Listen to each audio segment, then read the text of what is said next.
All right, everybody. Welcome to the Empowering Minds Mental Health Podcast. Today I am joined by Lonnie Atkinson. He is a certified peer support specialist and someone who is approaching 3 years of sobriety. Lonnie is also finishing his degree in human services and working towards becoming a certified alcohol and drug counselor.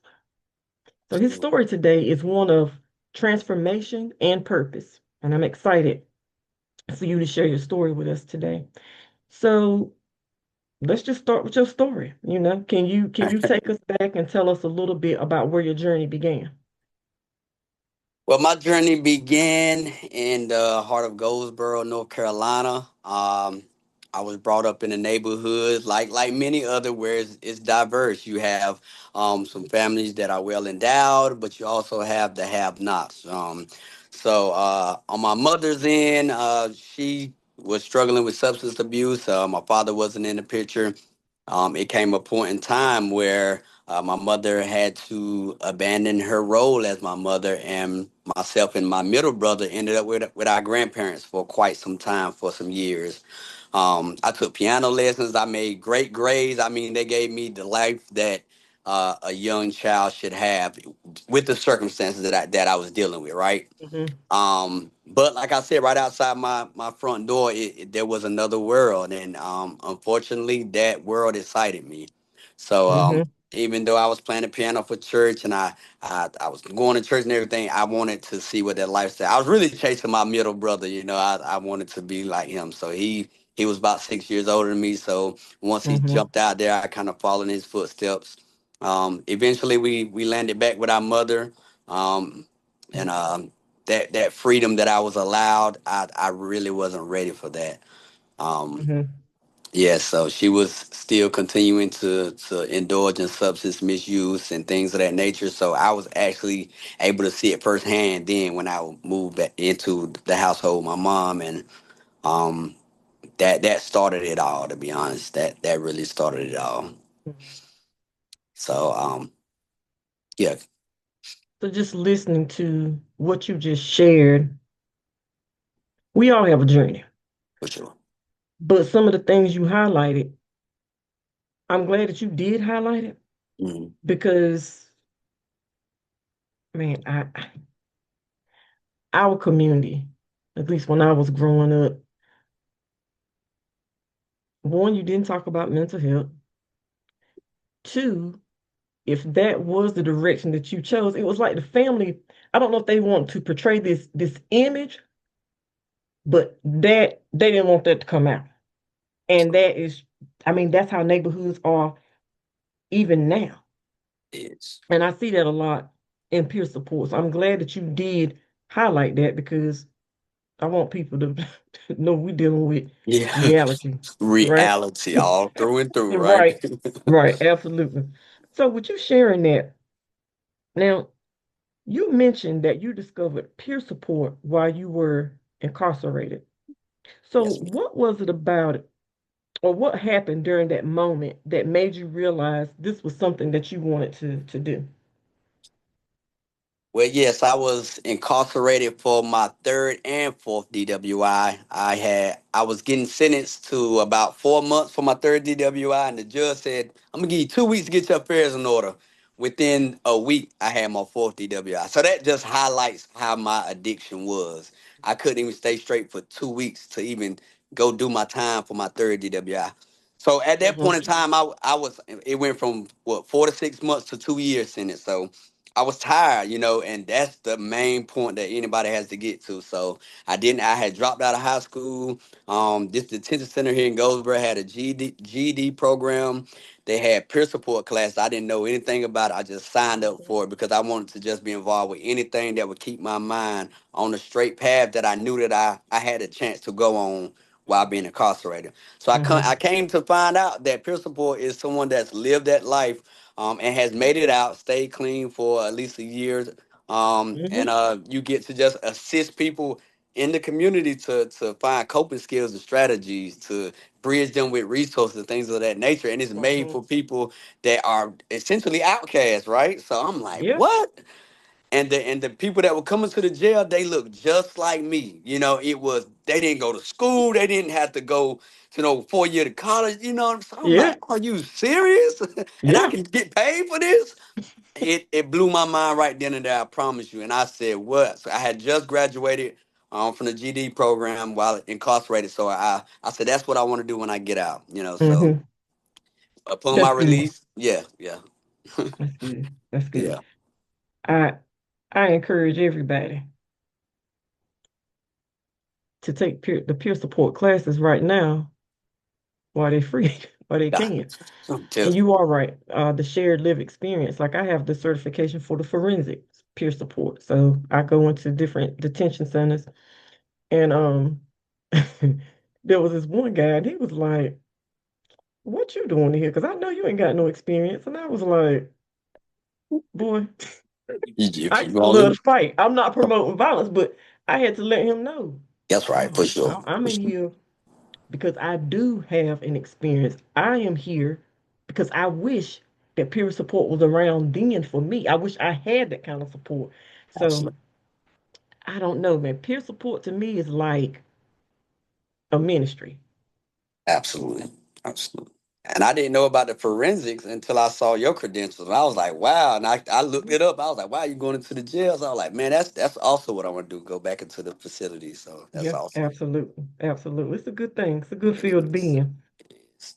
So, um, in talking with you, you told me about a lot of different things you have went through as Mhm. far as loss in your life. So, how have those experiences shaped the way you approach recovery and helping others today? Well, my life and how I've lost those, mainly everybody close to me. I had my middle brother overdose in 2015. Mom died 2017 from esophagus cancer, but also it was coinciding with her drug use, right? Hmm. Um, then my grandparents passed away, and my brother, my oldest brother, only one I had left, committed suicide last year in February, right? Hmm. Also because of the calamity of lifelong drug use. So I take those moments, those fragile moments, and I use them Hmm. to build myself up because I like to like we said I keep it real. So people when I talk to them, they be like, you don't understand. I'm like, man, your mama smoke crack. They're like, nah. I'm like, see, you know what I mean? Like Yeah. I use those experiences to kind of uplift people and let them know it's always somebody worse off or somebody that's been through worse Yep. situations, right? You Hmm. still got your mom living. You've never seen your brother dead from an overdose. You know what I mean? Things of that nature. Hmm. So I just use that and try to shed light on what people they know they have, but they don't value it, right? And that was me Yeah. also. Yeah, we Hmm. we we have so much in our lives that we just don't value anymore. So I take those losses and I let people know, hey, why you may not value this relationship, or even if it's a strained relationship, or it's a relationship that you don't think you'll ever repair, you need to take that and try to turn it and spin it for your good and your purpose or whatever your journey is. So Hmm. yeah, it's it's Hmm. it's, it's needed. Those experiences are very well needed. Hmm. I like what you said Okay. because you've turned negative events, you've turned them into resilience, which means you've built some coping skills. And so now you are in a place where you are able to offer that support to Yes. others. Now, I That's don't right. know about you, but when I first got into peer support, I had to get myself together because Come I on. was crying. Yeah. When I would just meet other people with their stories like similar to mine, I was like, man, I, I gotta toughen up.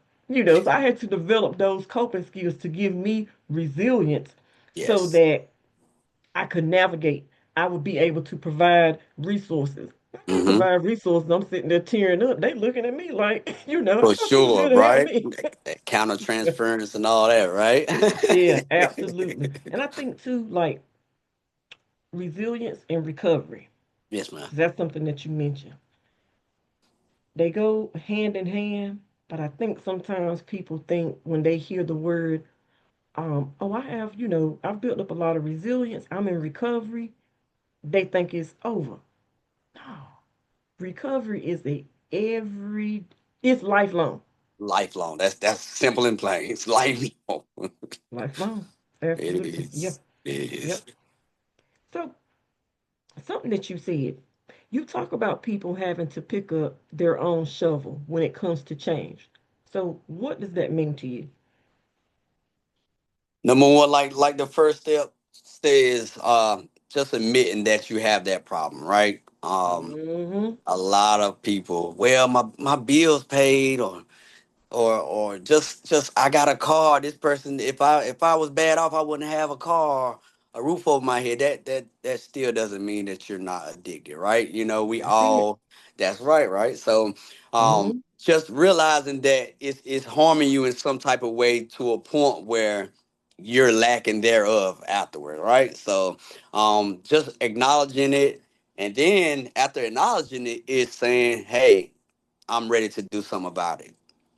Because you have to have that action step with it. We Absolutely. can always have that thought process, but until you put the action with it, it's nothing, right? Mm-hmm. So for me, it was coming home after those 2 years and saying, "Hey, I'm not going to pick up another drug or drink for the rest of my life." Mm-hmm. I was dead serious and set on that. No matter what happens in my life, right? See, that's the hard part. Yeah. It's not until, man, the wind blow me here, man, then I might can't handle. Nah, it's, man, I'm gonna do this lifelong, no matter who, what, when, whatever. So Yep. that shovel is the dirt gets heavier, but you still got that same shovel. It's just gonna You're take you a right. little bit more digging, right? So That's right. it's all about having the mindset of, I know where this is going to take me back to, and where this recovery journey is taking me to and away Mm-hmm. from. So I Mm-hmm. always just having that mindset of, hey, I don't want to go back. I can't go back. Yeah. Yeah. Yeah.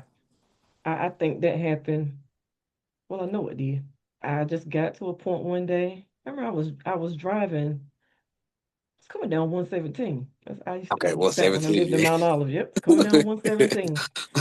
And I remember I just cried out like I was just screaming.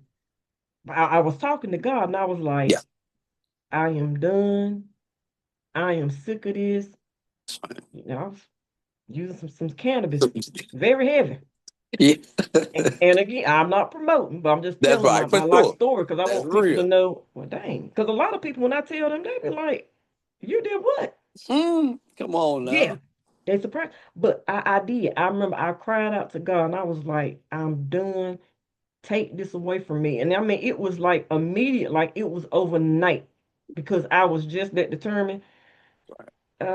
Yeah, this is not going well for me. And if I keep going down this path, it's going to be some other potential dangerous things going down this road. So it can happen. But like you said, you got to pick up the shovel. That's the action part. You can talk Come on all now. day, Yeah, but when you pick up the shovel and get some action going, a lot of things can happen for you.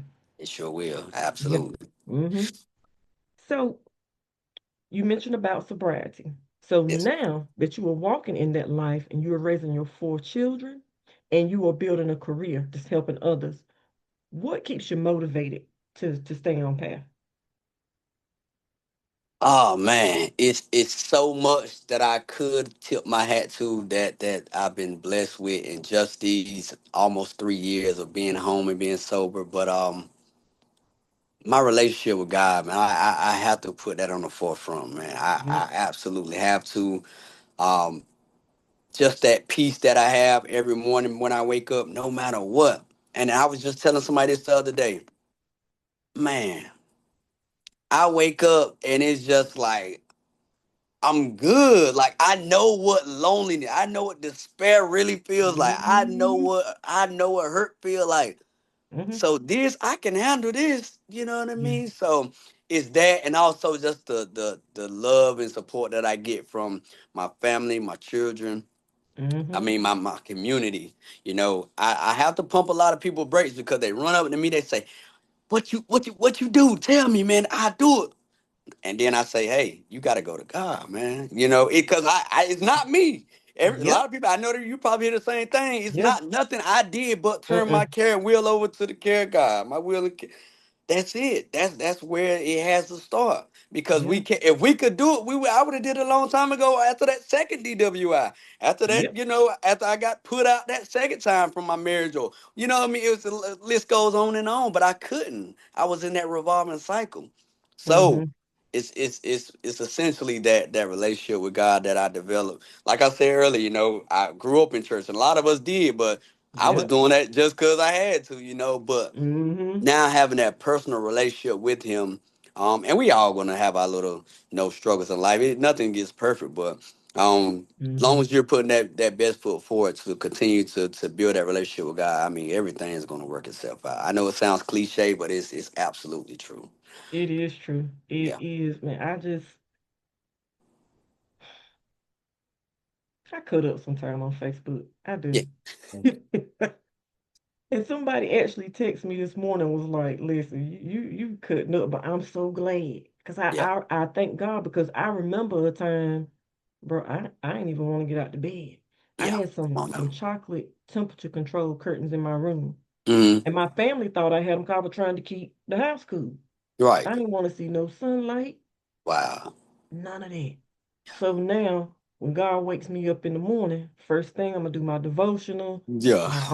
I got two. I'm gonna do my two devotionals. I'm gonna pray. I'm Okay. gonna thank God. I just be so happy to Hmm. be alive. I remember a time. I mean, I would just wake up and be like, well, it's Monday. Right. It's Tuesday. It was like the life was drained out of me. Yes. But like Absolutely. you said, when I just sat down and I had that good cry with the Lord, yeah, it Washed turned it my all life away. around. Yes. Yep. Absolutely. Yeah. Yep. Yep. Yes. Yep. Yeah. So, man, this is good. I wish I'd have This came up is with some more questions.